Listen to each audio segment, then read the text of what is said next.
Nagde-date kami. Aminado si aktor Jericho Rosales sa tunay na estado ng relasyon nila ng aktres na si Janine Gutierrez. Sa isang panayam sa mga reporter noong Martes 13 ng Agosto taong 2024, para sa kanyang nalalapit na action TV series na Lavender Fields, kinumpirma ni Rosales na sila ni Janine ay talagang nagde-date.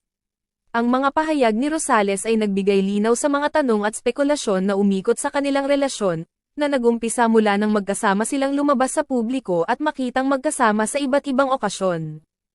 Ayon kay Rosales, sa kabila ng mga lumabas na balita at mga haka-haka, nais nilang panatilihin ang pagiging pribado ng kanilang relasyon hanggat maaari.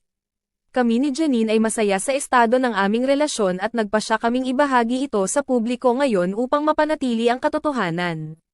Kami ay parehong magkasama sa lahat ng aspeto ng aming buhay at masaya kami sa aming estado ngayon, sabi ni Rosales. Samantala, si Gutierrez ay hindi pa nagbibigay ng opisyal na pahayag tungkol sa kanilang relasyon, ngunit ang pagkumpirma ni Rosales ay tiyak na magbibigay linaw sa kanilang mga tagahanga at sa publiko.